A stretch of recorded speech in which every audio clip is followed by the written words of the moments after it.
On February 9th of 2004, 21-year-old UMass student Maura Murray drove from her dorm in Amherst, Massachusetts to the White Mountains of New Hampshire. At approximately 7:27 p.m., Maura spun out her 1996 Saturn on a hairpin turn on Route 112 in North Haverhill. There has never been a credible sighting of Maura since. Maura is 5 foot 7 inches tall. She weighs 120 pounds, and she has brown hair and hazel eyes. If you have any information regarding Maura's disappearance, please submit it to us, The Murray family at MauraMurrayFamilyDirect@gmail.com. or the New Hampshire State Police Cold Case Unit. This is Missing Maura Murray.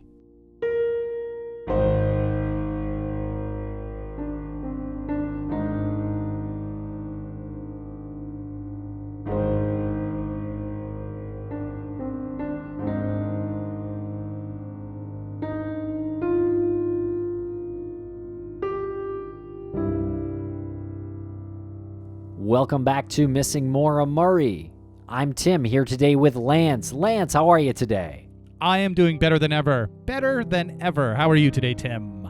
Wow, I mean, I only wish I could match that, but I'm doing great, Lance, as well. And this episode, I feel, is an excellent conversation. We talked to really a new friend, someone we had on these airwaves not too long ago to discuss Maura Murray. And this time, we're talking to Douglas Macgregor, the Geo Profiler. We're talking to him about the disappearance of Brianna Maitland. He is such a fascinating individual, and it's all part of the assembly that we have unintentionally been working on over the past year or so, where we bring on these people that we didn't even know existed, and these industries that we didn't know about. For example, we recently met a woman who is a super recognizer, Kelly Hearsey from Super Recognizers International. You and I didn't know that that was something that was a thing, that she can literally look at a picture of somebody from, say, 15 years ago and the sighting of somebody current day, and she's got like a 99.9% accuracy rate, the highest score ever out of the 6 million applicants for Super Recognizers International. And she's sort of a superhero, as is our new friend Doug. This gentleman, Doug from MacGregorAssociates.com, is a Geo Profiler, which basically means that he can analyze the physical location of a crime, or in this case, Brianna's car or Maura's car, and all of the circumstances that go into why that car was there, which is extremely helpful if you're trying to figure out a solution. You sort of get a sense of the geography and the going-ons, the happenings, working from the inside, being the car, out to where she went to work, where she went to, where she went home, where she could have been going. It's incredible. He's fascinating, and he sent us a bullet-pointed list of like 14 points, and we tried to address all of them in this episode. I think we did a pretty decent job. I think we did, and I think we really got into some great debates about the case, which really leads to learning things. So I think it's really helpful. And you can check out Doug's information and his website at MacGregorAssociates.com. He's also on Twitter at MacGregor_ASSOC, or simply at the Geo Profiler as well. Okay, everybody, thanks a lot for listening.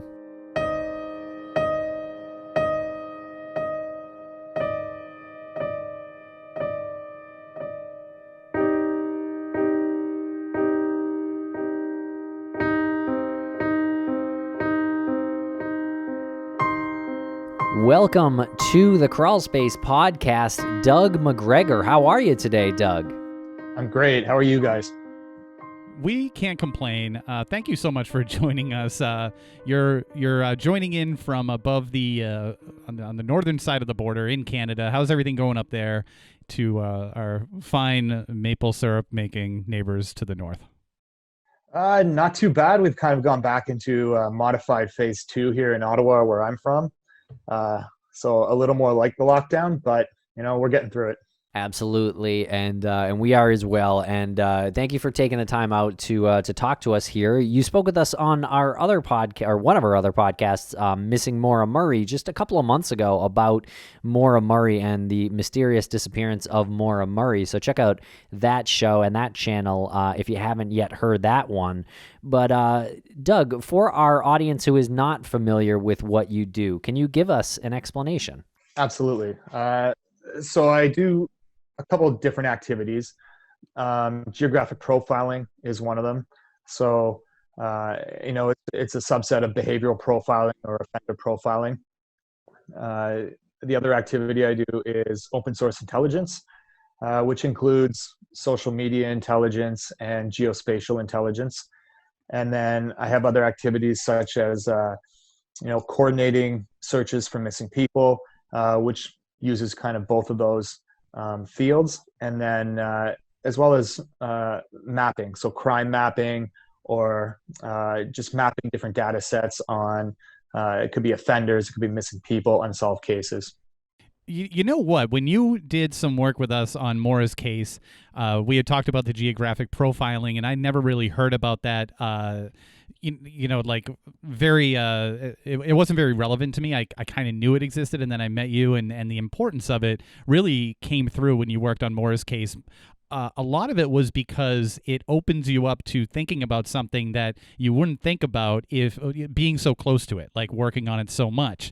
And we invited you to, or asked you to look at Brianna's case as well, because that the circumstances I feel in Brianna's case are very important in terms of geographic profiling. Would you agree with that? That her case, the way the car was found, distance from the restaurant, is that sort of like what you look for when someone's coming to you to solicit your service for geographic profiling? Yeah, so the more information, the better. And that's just always the case. With Brianna's case, there's not a lot of, at first glance, it doesn't seem like there's a lot of information to go on. She left the Black Lantern and her car ended up at the old Dutch Burn home. Obviously she was places before she was at the Black Lantern, and there's other people that are potentially involved, but there are different, temporal and spatial elements and environmental elements that you can apply to Brianna's case. So there's enough information to make inferences on Brianna's case. And how much of Brianna's case had you known before we contacted you? I had known a little bit. I had listened to some of the podcasts by the ones that you guys put out, and I had read the like the Wikipedia pages. I think I first was introduced to Brianna's case through the Maura Murray case. I listened to your podcast on the Maura Murray case. I read on the Maura Murray case. And there was always articles that, said, oh, is Brianna Maitland potentially connected to this case? And so that kind of led me to reading on her case. What do you make about that? What do you make about the connection between Maura and Brianna, or the possible connection there? There are a few very interesting elements there. Two basically. The first one is proximity. They're relatively close. The other one is, the time frame. They happened pretty close to one another. And then, after that, you're kind of also getting into the environmental and the spatial element, where they're in an area that it's not a city. They're not in a city. It's more rural towns. So there's not a lot of people there. There's not high crime rates. So there's these different aspects that you got to apply, and you start saying, okay, there's not a lot of people here. There's not a lot of crime here. And I know there was a drug problem, but I'm talking, major crime, high homicide rates, that kind of thing. They happen pretty close in time and space. And you wrote here to us that you believe that the Dutchburn house is likely a vehicle dump site in the case of Brianna. And of course, like Maura, Brianna's car was found, but no person, no young woman. Why do you think that the Dutchburn house was a vehicle dump site in Brianna's case? The Dutchburn house is, it's a location. It's not just a tree on the side of the road that a car ran into, like Maura Murray's case. It's a location. It's not far from Montgomery, where the Black Lantern Inn was, and her schedule was too unpredictable. She had just began working there, so as been mentioned on your podcast previously, not many people knew she was working there. Even she did not know her schedule getting off work.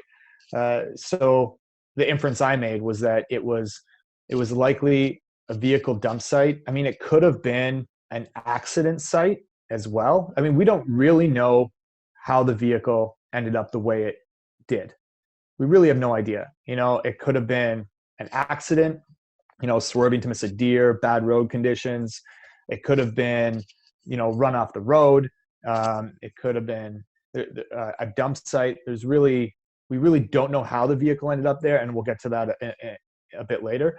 But it appears that the vehicle was left there, and the main indicators are not how the vehicle ended up there, but how it was left afterwards, the condition it was left in.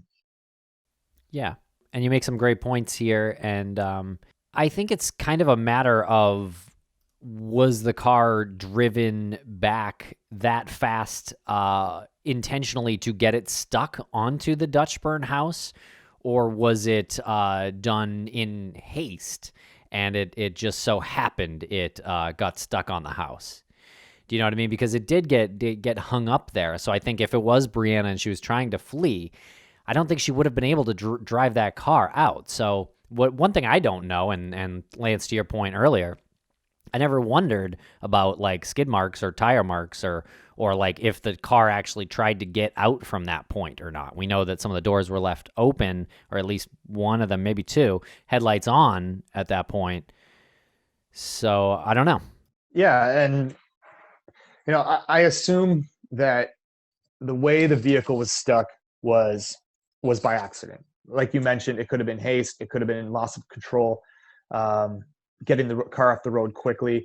I did hear in one of your recordings that with one of the guests that there were tracks into the grass that kind of showed how the vehicle backed into the house. But if the person had tried to drive away after that, it was a front wheel drive car, so you would have seen kind of the grass dug up at the front wheels, and then other tire tracks. The police would have noticed if the car had tried to brake or stop on the road as well, because I mean, it depends on conditions, but in all likelihood there should have been tire marks on the road. Another car had stopped quickly or had turned quickly or had lost control. You said that this could likely be a dump site, and I just want to clarify in my own head, this would be an intentional or an unintentional dump site, because I'm thinking dump site, someone's taking a car, they want to get rid of it, they don't want it to be seen. This is obviously right on the road, people are going to see it. So was it just sort of something that they did, like we're going to just dump the car, it's not relevant to what we are doing, were they just not thinking about it? Like, how does that look to you? Yeah, and I think it was an intentional dump site. I mean, let's just say, for sake of argument, it was an accident. She swerved, bad road conditions, or an animal or whatnot. She was only a 15-minute walk back to Montgomery, so she would have walked back. Or if she had accepted a ride from somebody, it would have been somebody she knew. It was dark out. So I do believe it was an intentional dump site. And when you talk about, dumping a vehicle, it doesn't necessarily mean concealing it, hiding it. Vehicles are hard to hide. Bodies are hard to hide. It is difficult to conceal a body and not have it found eventually and tied back to you. So vehicles are even more difficult. And there's only so many places you can hide a vehicle, deep water, which there was none around, or forested area. But the big thing here with dumping this vehicle is that it was away from Montgomery. All the people were in Montgomery, were around the Black Lantern Inn. That's where the human surveillance was going to happen. all you need to do is get that vehicle just away from that area, and now you've concealed the vehicle. So distance in itself is a form of concealment. Some of us, I won't say some of us, but some murderers, they'll commit a murder and they'll hide the body, they'll bury it deep, and they'll bury it 100 yards from their home, right? That's to conceal the body so law enforcement can't find it and then tie it back to them. Other individuals, rather than hiding the body and burying it deep, they'll drive 50 kilometers and just chuck it in a ditch. Psychologically, it's the same thing. They're using distance instead of concealment. So in this case, I believe that it was an intentional dump site for the vehicle, just getting it away from people in Montgomery. Yeah, that's a really good point, and it ties into the second point that you had sent us, where you said the events of the night started either inside or outside the Black Lantern Inn, and you mentioned it before that Brianna's schedule is a bit too unpredictable to plan otherwise. That's really interesting. We don't really talk a lot about what happened inside the Black Lantern Inn. Yeah, I mean, that came to that conclusion just based off of her schedule, and that's a time thing, a temporal element, is that she had just started working there, so not a lot of people knew. Her schedule was, sporadic. She really didn't know what time she was going to get off based on what time they were done at the end of the night, based on what time the kitchen was closing. So, she likely didn't know when she was getting off. I mean, it could have been, they could have said 2 hours before her shift ended, oh, you're going to leave at this time, or they could have been 5 minutes before. We don't really know. But either way, she would have found out at the Black Lantern Inn. So whatever events unfolded, there's a there's a good possibility that they unfolded starting inside the Black Lantern Inn from when she found out she was getting off. When I say it might have started inside the Black Lantern Inn, it doesn't necessarily mean it was somebody in the Black Lantern Inn, a fellow worker or a regular patron. It could just be that that's when she made a phone call to somebody letting them know that she was going to be off in 15 minutes. So, and that's kind of what I'm getting at, is that the events based on her schedule would have likely started to begin inside the restaurant. Jeez. So yeah, I like your point about if this was some kind of accident that Brianna had just gotten into, why wouldn't she have gone back to the Black Lantern? Yeah, it was like a mile down the road, but that's doable if you're in a dire situation. Obviously, with her car being hung up on the house like that, it's kind of hard to picture how that was just like a flat tire or something like that. So yeah, I'm with you. I think it's either a dump site or an abduction site. Well, you couple that in with the door being left open. She clearly didn't get out of her car to walk back to the Black Lantern and get picked up on the road because why would she forget to shut her door? If she's leaving her car, we see this in other cases, the things that are left inside the car, and the car is typically locked. For argument's sake, if she swerved to miss a animal in the road, like you said, spun around, got hung up in the back of on the side of the house, her door's open. That means she just basically got out and ran back without thinking. So I don't think that would be the case. So what does the door being open suggest to you? I completely agree with you in that if you do get in an accident and you are going to walk back somewhere, you know what? I mean, there were different houses around there, but she likely would have walked back to the Black Lantern Inn because it is only 15 minutes. If it was an hour, maybe she would have gone to one of the houses for help. And as you just mentioned, if you are going to walk back, she would have taken the keys because the keys were missing. And she would have shut the doors, turned off the lights at least. You wouldn't leave the doors open if you're just going to walk back and get some help.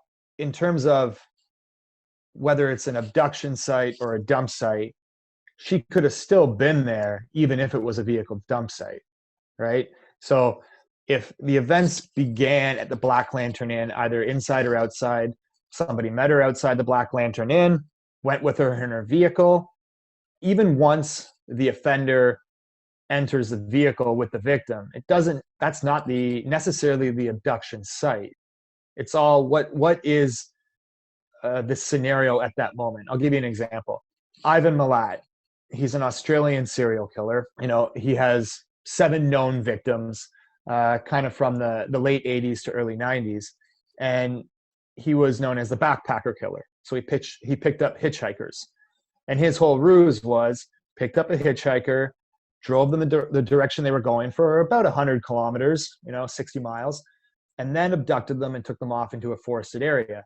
He didn't decide. The initial pickup was innocent as far as the victim knew. It was an innocent pickup, helping them out. The abduction happened once he drove off into the forested area. For all we know, Ivan Milat could have picked up a number of hitchhikers and decided, you know what, I'm not going to abduct them and let them go. So kind of what I'm getting at here is, if Brianna did meet somebody that night, we still don't know where the abduction happened. Was she thrown into the car at the Black Lantern and he drove, I'll just say he drove with her in her vehicle to the old Dutchburn house? Or did he drive there with her and then decide at that point to abduct her? But it doesn't look like, just the state of the vehicle, it looks like there was some kind of urgency or scramble at the old Dutchburn house, because if it was just simply dropping a vehicle off, then it probably wouldn't look like it did. So there was some kind of, urgency or struggle there. So with all of these different factors to take into consideration, it's almost like you're going through a list that you're checking off things that didn't happen in order to come to some sort of conclusion. And if she had met somebody at the Black Lantern, that might open up a lot of other possibilities that aren't there. Like, how did that person get to the Black Lantern? Did they get into the car with her? Did they drive her car? If they drove her car, where's that person's car now? Did someone else drive that car? So it almost seems like you're checking off these things because it's not realistic that that would have happened at the Black Lantern, or it is realistic that it would have happened there because of other factors. But what does it tell you? You wrote something interesting, that it gives like a proximity of where the destination was or where the person of interest might live, where they're coming from. Yeah, and the person that, let's just assume for a moment she was abducted. The person that took Brianna was likely local. She's not going to call someone from the next state isn't going to drive over to an unpredictable work shift and pick her up, right? So this person's local, and in what I sent you that I mentioned, they were likely 5 to 10 minutes away. That was making the assumption that she found out. What time did she get off work? Around 11? Yeah, that sounds right. Around 11. So let's say she found out at 10 to 11. Brianna, you're off at 11. Okay, well, that allows her to make a phone call to somebody and let them know that she's off in 10 minutes. So that person would likely be 10 minutes away. We don't know what unfolded there. So, that's not fact, but it just it puts a proximity in mind. And I also mentioned that whoever this is, if they met her there, if they met her at the old Dutch burn house, for example, because it might not have happened at the Lantern. She could have met somebody at the old Dutchburn house. And if she met someone there, they were coming from the west, because, she's not going to drive west to meet somebody that's coming from the east. That doesn't really make sense. So they likely came from the west. And again, it depends. And what the police would likely have her phone records. And I don't know, but maybe you two know, but did she make any phone calls near the end of her shift? And that would give you a proximity to how far away this person was. Well, according to the timeline that our colleague, Chief Lou Berry, put together, on the night that she went missing on March 19th, she clocked out at 11:20 p.m., and she actually declined the offer to stay for a drink with her coworkers, saying that she had to work early the next morning. So that in itself is a little telling. Either she was lying about having to work early, or something happened in the meantime where, because if she was meeting somebody, you know what I'm saying? Like, if she declined that offer to stay late for a drink because she was working early, she was then accepting the offer from somebody else to go hang out in that direction towards the Dutchburn house, which came up in the meantime after she declined the offer to when she got in her car. it's all based on whether she made a phone call or not. If she made a phone call, then it's possible she met somebody at the old Dutch Burn home. If she didn't make a phone call near the end of her shift, that person was at the Black Lantern Inn and accompanied her there, in my mind. And in terms of, turning down drinks, I take that with a grain of salt, because that's something we've all done. Hey Doug, do you want to come out tonight? No, I got to work tomorrow morning. Just because I don't want to go. Okay, well. Yeah, that's possible, but she did have a second job that was at like a morning diner, so I believe that is confirmed that she did have a shift that next morning. And I do think we would have known if it was a known lie at this point. Most likely. So whatever happened after she left work was something that was either important enough for her to, I guess, risk being tired the next morning for her shift, or she was forced to do something in the meantime. Yeah, and from the evidence that I try my best to only work in facts, what I know. I'll make inferences, but I try not to go off on on theories. But from the evidence that I see is that if there was no phone call made, the only individuals that knew that she was off work and leaving would be those people that were at the Black Lantern Inn, inside or outside. And they may not even have been associated with the Black Lantern. They may have been sitting outside in a car just waiting for her to get off work. That's possible too. But that here, to me, that is the most likely scenario if there was no phone call made. All right, and then you write here about you would like to see what the ground search was, because you do think it's possible that Brianna's body, if deceased, of course, is within a kilometer of where she went missing. I'm curious why you came to that conclusion. I've seen a lot of poor ground searches conducted, and most of them I see after the fact, where they were conducted, how they were conducted. And let's just take Montgomery, for example. The night she went missing, the law enforcement and one of the neighbors, they searched to the west, from what I read, from everything I read.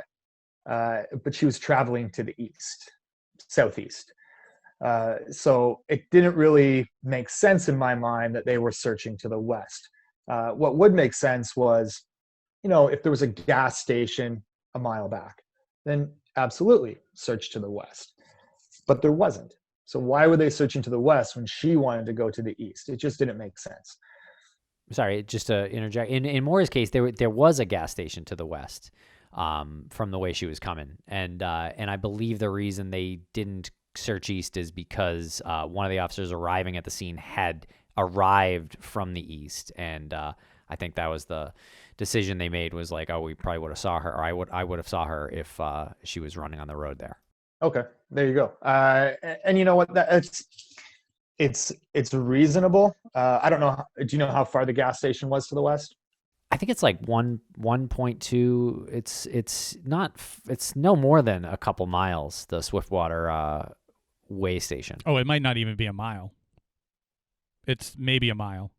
Okay.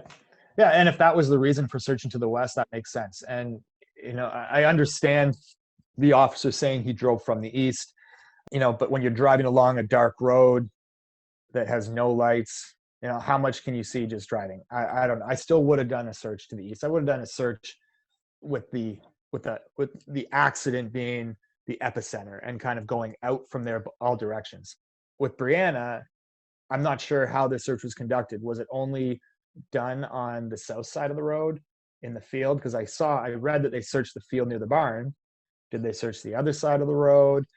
Did they search back to the Black Lantern Inn? I have no idea where they searched. So I would like to see where they searched. The reason I say a 1 kilometer, if her body is there, and if it was also a body deposition site and not just a vehicle dump site, then carrying a body is moving a human is a lot easier if they're alive. But are they going to take her way off into the bush, a kilometer? Well, did I put a kilometer or a mile? Kilometer, because I'm Canadian, right? So let's just say a mile. Are they going to walk with her more than a mile off into the bush to assault her, or are they going to take her a mile away? If she's already deceased, unlikely.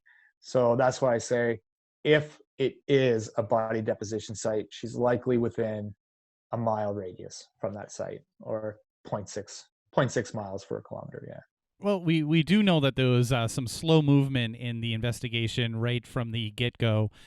They assumed that the car was just a DUI that was ditched or got into an accident, and the person left. And it was actually through a series of sort of serendipitous moments that Bruce and his wife and Brianna's mother even came in contact with the officer that impounded the car in the first place. And it wasn't until I believe March 26th, where a search was actually done, where they had a helicopter there, National Guard helicopter, and they had canine units there.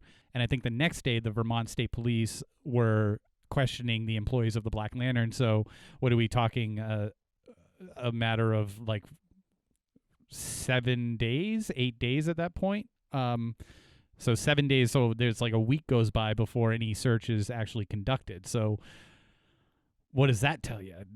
Someone could go back there and potentially move a body or cover up some evidence.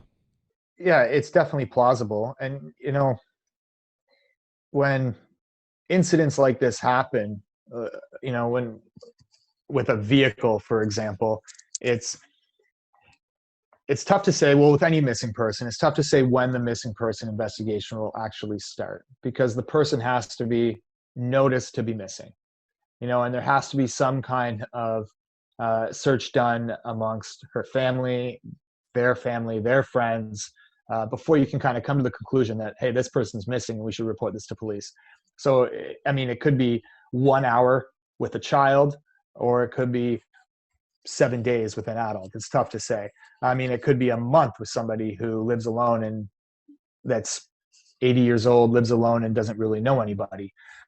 In Brianna's case, in any case, when it comes to a vehicle, I don't fault law enforcement for not starting a search right away, because every day, every hour, every minute somewhere, there's a vehicle found in some kind of accident that's been left there.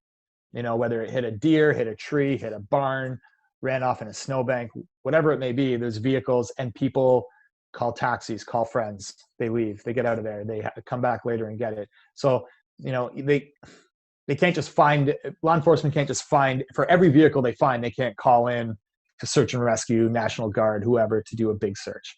So I don't fault them for not starting the search right away. It would all depend on, when she was discovered missing, and then how far after that point the search was conducted. You made an interesting point here about both doors in Brianna's car being allegedly left open, and that being in conjunction with the keys missing is a very important detail. Can you go into that a little bit? Sure. The keys missing for me, is significant in that there's a reason the keys were missing. They were used to drive the car there. So it's not just like, they were, I mean, I can understand her, something in her purse is missing because she grabbed a purse. Oh, well, we don't see her ID. Well, it could have just been in the purse and it's missing. It wasn't taken intentionally. The purse was taken and the ID went with it, for example. But the keys were used to drive the car there. And I know there was discussion that it is possible that the vehicle, it was an older model vehicle that could have been driven without keys. And that is possible. But I'm just going on the assumption that there were keys at this point. And for the keys to go missing, the car was driven there with those keys, and the individual driving got out and took the keys with them. And why did they do that? If they were just dropping the car there and then getting in another vehicle or walking away, and there was no malicious activity taking place, they probably wouldn't have taken the keys. So, in my mind, I kind of see two scenarios. I see one, they took the keys because, they thought there might be DNA on the keys, or two, they needed the keys for some other purpose. And as I mentioned, that, it could have been, there was a house key on those keys, there was a key to something else that they needed, so they might have taken them for that reason. But I do think taking the keys was significant. And I mean, they could have just taken them and chucked them off into the bush too to get them away from somebody. But for some reason, they were removed from the car. Yeah, I think if I recall correctly too, that Bree's car could actually be started without the keys. Which I don't know if you came across that in your research, and I think I apologize if we forgot to mention that. But I think it was one of those cars that was able to happen in. Yeah, no, I did hear that on one of your episodes. I didn't read it anywhere. I just heard it on one of the episodes, and if that's the case, then then the keys aren't a factor. So it all depends on whether. I mean, I've known people. I knew somebody back in the day whose car did start without keys, but they still used keys. So it's just tough to say in that respect. Well, I mean, it's interesting to work it around in your head and play out the scenario, because if she wasn't using her keys to start the car, then her keys would be on her person, like either in a bag or in a pocket or something, right? Unless she didn't need keys for anything. Maybe she didn't need keys to everything was unlocked. She could go back and just walk right into wherever she was staying. But that seems a little bit too chancy. Like, I would probably just take keys anyway, just in case. And the car was not running when people found it, right? So at some point that car was turned off, correct? Or it went off, I guess. I don't know. Yeah, that's a great question. I'm not sure that I ever heard that, or we ever thought to ask that question, whether it just went off naturally or if someone actually turned it off. Right. So if it goes off naturally, that would because it would run out of gas or something mechanical would malfunction, and it would go off, but the key position would still be on. And I think that is very telling. Like, that would suggest she was taken from the car or stepped away from the car while it was running. Why would someone do that? A couple of reasons. She was forced to, or she was just backed into the barn, the side of the house, backed into that, and maybe she exited the vehicle to check to see how badly she was hung up in the house. And then she lost her necklace outside the car too, then just accidentally, I guess, add that slipped factor off into it, right?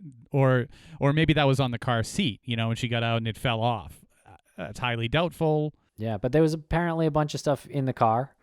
There, a lot of random objects, especially in the back. So I think it's important to think about, and I never, just like having someone from this point of view come in and bring up these topics is really important, because I think it does say a lot. If someone took her, are they not reaching in to turn that car off, or are they reaching in to turn the car off, or aren't they? If someone did take her, I would say, and just based on the lights having been left on and the car door, at least one of the car doors being open, that the car was probably on when everyone fled the scene or left the scene. At least the battery was still on because the lights were on. Yeah, and that's why I go into the doors and the lights is that we don't know how the vehicle ended up there, but we do know how it was left, and that's based off of the ex-boyfriend's account of how he found the vehicle, and he said he found the vehicle with the lights on and the doors open. And if that's the case, that gives me it shows me a time element. It shows me that somebody left that site in a hurry without thinking, stopping to think, or having a reason to take the time to shut the doors and turn off the lights. So, I mean, for me, the way the vehicle was left, and again, we're going on, a witness's account of how it was left, but that is more telling for me than how the vehicle ended up there, because there's just too many ways that vehicle could have ended up that way. Right, and James, Brianna's ex-boyfriend, his sort of statements about seeing the car have kind of changed over the years, and we have talked about this. We've also talked about that he is now recently deceased. As of a year or two ago, he was in a car accident and died. And but yeah, he never reported seeing Brianna's car until years later. And then he later says that him and another friend of his, they saw Brianna's car doors open, lights on, and that it was around 2:30 a.m. Lights on, doors open. He changed his story at one point. I think it was 4:30, and then it was 2:30. So yeah, there's some suspicion there, and obviously touching the doors or touching the car, that kind of puts your own DNA on the car, doesn't it? Absolutely. And I think I had just read that it was just James himself. I didn't know he had a friend traveling with him. Sorry about that, to interrupt, just for the sake of clarity. You might be right. He was with his friend at certain point that night. I'm not sure if that friend was with him at the car or not. Okay. All right. Well, let's just assume for the moment it was just James. For me, there are two key people in this whole event surrounding Brianna Maitland, and that's James is the first one. He's your only witness. He's your only witness post event. He noticed the doors open, the lights on, and I want to make it clear, I'm not pointing the finger at anybody. I'm not naming any persons of interest or anything like that. I'm just saying what I see. He came across his vehicle. It's an ex-girlfriend. It's somebody he used to care about. I'm not sure if he still did, but it's somebody he used to care about. The vehicle's crashed into a barn. There's stuff scattered around. The doors are open. The lights are on. Who knows if the gas is running or not? And he doesn't think to tell somebody. He doesn't think to go directly to somebody that night and say, I found Brianna's car here. Is she okay? That worries me. And that makes me question things. There's nobody that would find a car like that and just leave it. Even if I found a random car in that kind of situation, I would probably call the police. I'm not saying it's impossible. People do weird things, crazy things. We all know that. But it is very unlikely, especially for somebody who once cared about this girl. And, like you said, touching the car, turning the lights off, turning the lights off in the car, puts his DNA inside and outside the vehicle. So now there's a reason for it to be there. The other person that's important here is the lady, and I think she was a co-owner of the Black Lantern that saw Brianna leave. Yeah, she saw her get into her car, correct? Or at least making her way to her car. Okay. So for me, she's the other person number two. She's the other important person here because she was pre-event. So you have pre-event and you have post-event. We don't have anything, in the middle while the event is taking place. So for the pre-event details, she's your most important witness. And all I've ever seen from her is, I saw Brianna get in her car. What else? Did you see her talking to somebody before she got in her car? Did you see another car drive out after her? And maybe all she saw was her get in her car, but that's all I've ever seen. And, as soon as, just because you see somebody get in their car doesn't mean that they drove to that place alone or weren't followed, because as soon as that person is out of sight, then the whole event starts over. You only know she saw Brianna get in that car and drive off. As soon as she's out of sight, anything could have happened from that point on. It doesn't mean it waited to the Dutchburn house to happen, right? So I think she's another, a key witness in all of this, and it would be interesting to see if she had any more details and what they were. Yeah, it's also interesting to understand the distance between where she saw Brianna get in her car and where she was looking from. Yeah, was it 30 feet? Was it 100 feet? Where was Brianna parked? And how long was she paying attention to that whole thing? I know just working in a restaurant in New Hampshire, we would always be instructed to watch the our coworkers walk out to the car, mostly because like the parking lot was a little bit further away than you'd expect for the employees, and anytime an employee was leaving, especially after the restaurant had officially closed, we would either walk out with them or we would make sure somebody was watching them. It was just something that most restaurants would do because you're leaving with cash on you most of the time, and we were in the middle of New Hampshire too, so it wasn't like a high crime area. It was just to be safe, and it's like a buddy system. So I wonder how closely she was actually watching her. Was she assigned to watch her? Like, okay, I'll watch you go to your car, make sure you get in. I think that was probably the case. Yeah, and those are all very good points. And I hope that is the case, because I mean, and it's also interesting to know the environment of that parking lot. You mentioned that it was a little further away from the Black Lantern Inn. Was there a light? And then what did she see? Did she look out and just see the door close on Brianna's car and it drive away? And then she said she saw Brianna get in the car. So it would be interesting to know all the details you just mentioned, plus more specific what she exactly saw. You also say that the lime is not random. You don't think the lime that was found on her car is random. What brought you to that conclusion? I would want to know where the vehicle was parked at the Black Lantern. That's what would be important in terms of the lime.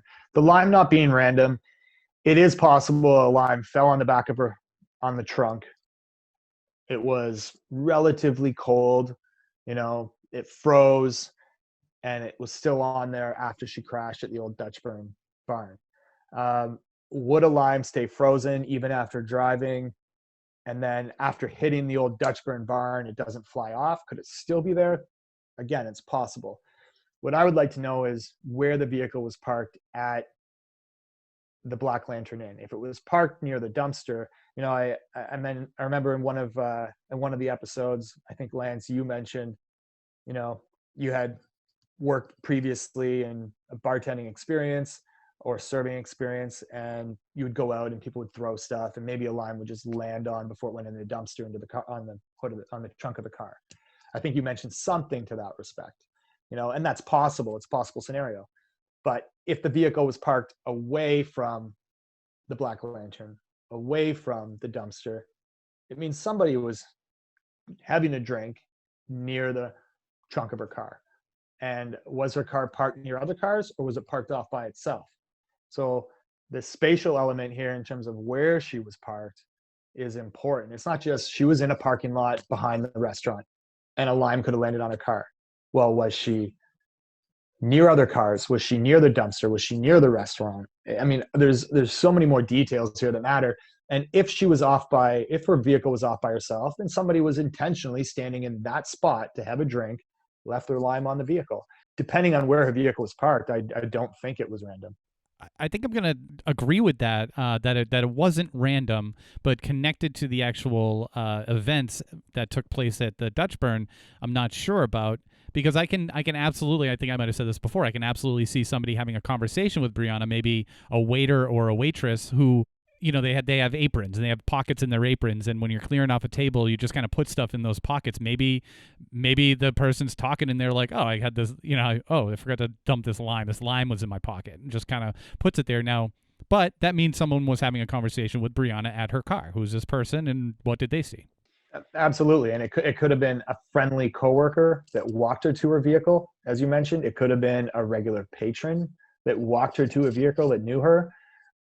I mean, there's any number of scenarios there. I'm not saying what happened there is definitively related to what happened at the Dutchburn, but it's still interesting to follow up on and how that ended up there. And I don't think they kept the line. Nobody kept the line, did they? It wasn't put into evidence. Not that we know of, but that's a great point. Yeah, it could have DNA on it. That's a great point. Yeah, absolutely. And also a great point that it didn't fly off the car when that car went into the back of or the side of the house. I mean, how cold? Do you know how cold it was that night? I can't remember. I think I looked it up, but I think it was like in the high 20s, 30s, something like that. So just below freezing? Probably just around freezing. Yeah, you take a look on that. But, I mean, how long does a lime... And, I mean, you got to remember, a lime is also acidic. going to take a little longer to freeze. So it feels weird when we're getting into the minutia of a lime, because now I'm thinking like if it was in an alcoholic drink, it would have alcohol on it. That would take a little longer for it to actually freeze. I mean, is it even important? But it kind of is when you're going back to why it was even there in the first place. Who had it? Was there DNA on it? Like, this is important stuff. Yeah, it looks like about an average of 34 that day.